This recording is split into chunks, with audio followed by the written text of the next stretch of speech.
60 বছর বয়সে কোটি টাকা দিয়ে কি হবে? যদি 18 বছর বয়সের শখগুলো পূর্ণ করতে না পারি কি হবে? শেষ মুহূর্তে 100 কোটি টাকা কামিয়ে কি হবে? তখন তো আর বেঁচেই থাকবো না।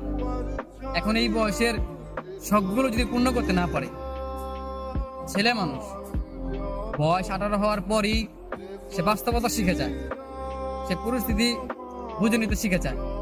দায়িত্ব কি জিনিস তাকে শিখাতে হয় না, এমনিতেই বুঝে যায়।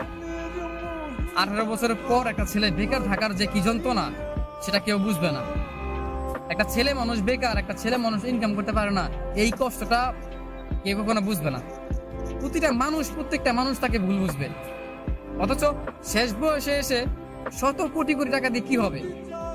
আমার এই 18 বছর বয়সের যে স্বপ্নগুলো, যেই শখ আহ্লাদগুলো, আমি তো সেইগুলোই পূর্ণ করতে পারলাম না।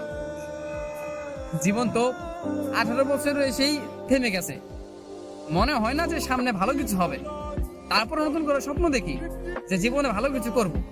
অথচ 18 বছরটা পার হতেই এখন মনে হচ্ছে যে জীবনটা এখানে থেমে গেলেই ভালো হয়। আর সহ্য হয় না এত কষ্ট, এত যন্ত্রণা, এত চোখের সামনে বারবার ভেঙে পড়া, এগুলো সহ্য হয় না। একটা ছেলে জানে, বিশ্বাস করেন ভাই, একটা ছেলে জানে যে কষ্টগুলো মানে লাগে। বয়স 18 হয়ে গেছে, তার ইনকাম নাই।